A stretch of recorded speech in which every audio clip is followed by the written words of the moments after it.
जिनकी शक्तियां इतनी ज्यादा होती हैं कि काबू पा लेती हैं। एक लड़की थी सियारा, उसके बर्थडे से करीबन 6-8 महीने पहले उसकी मदर की डेथ हो गई थी कार एक्सीडेंट के अंदर। तो इनका फॉरेस्ट हट बना हुआ था, तो ये दोनों डॉटर एंड फादर और इनके फादर का भाई था, उसका नाम था बार्नी, ये तीनों लोग वहां पर पहुंचते हैं। उन्होंने क्या कर रखा था, लकड़ी के तने वो अरेंज कर रखे थे फ्रंट बाउंड्री के ऊपर। उन्होंने 1 स्टॉम्प, 2 स्टॉम्प, 3 स्टॉम्प, 3-4 स्टॉम्प लगा दिए पूरे। और उसके बाद उन्होंने एक चद्दर निकाली वाइट, उसके ऊपर अरेबिक में कुछ लिखा हुआ था। वो सारे उन्होंने कील से उन लकड़ी के तनों के ऊपर ठोक दी वहां पर। उन्होंने साफ साफ सियारा को बोल दिया था कि बेटा कुछ भी हो जाए, तुम्हें ना इस पेरिफेरी से बाहर नहीं निकलना है। सियारा को समझ नहीं आया कि क्या हो रहा है, क्यों हो रहा है। तो उसके फादर को समझ में आ गया था कि वो टाइम आ गया है कि सियारा को सब कुछ बताना पड़ेगा। तो तुम्हारी मदर की डेथ कार एक्सीडेंट में नहीं हुई थी। तुम्हें पता है कि तुम्हारी मदर किस फेज से गुजरी थी अपनी लाइफ में। एल्कोहलिक थी, ड्रग्स लेती थी और वो बहुत फ्रस्ट्रेट हो गई थी और अल्टीमेटली अपनी लाइफ को एंड करना चाहती थी। कि पता नहीं कहां से एक आदमी निकल कर आता है, वो उसको एक ऑप्शन देता है, मैं तुम्हारी लाइफ को बिल्कुल ट्रैक पे ला दूंगा, बस तुम्हें मेरी एक बात माननी होगी। जब तुम्हारी पहली संतान होगी, उसके 13th बर्थडे पे तुम मुझे उसे दे दोगे। वो कोई और नहीं था, वो एक जिन था। तुम्हारी मदर का डील का पार्ट प्ले करने का टाइम है। तुमसे तुम्हारी मदर बहुत ज्यादा कनेक्टेड हो गई और उसे लगा कि कुछ भी हो जाए मैं अपनी बेटी को तो नहीं दूंगी। इससे वो बहुत गुस्सा हुआ, इस वजह से उस जिन ने तुम्हारी मदर को मार दिया। उसके बाद सब लोग सोने चले गए। रात को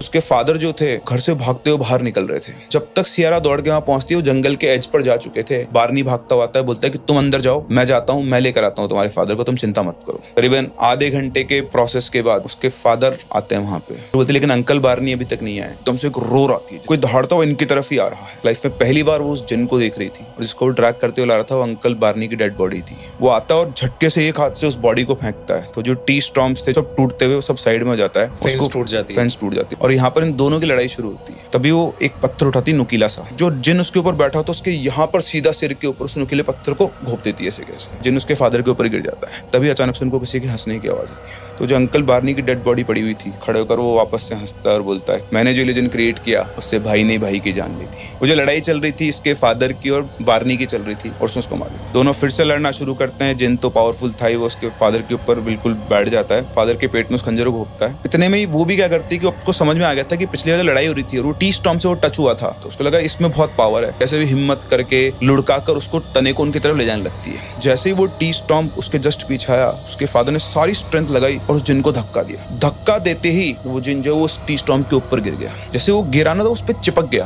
और बहुत तेज तेज चलने लगा। यही मौका देखा सियारा ने, उसने फटाफट से वो खंजर उसके फादर के पेट में से निकाला और उसके ऊपर चार्ज कर दिया, सीधा उसके सीने के ऊपर 1, 2, 3 और जब तक वो मारती रही, जब तक उस जिन की आवाज आना बंद नहीं होगी। फाइनली उसने उस जिन को मार दिया है। फिर अपने फादर के पास जाती है, उनको संभालती है, लेकिन अगले मोमेंट पे उसके फादर तो वहीं पे दम तोड़ देते हैं और अल्टीमेटली इस तरह से उस जिन के चंगुल से सियारा बच पाती है।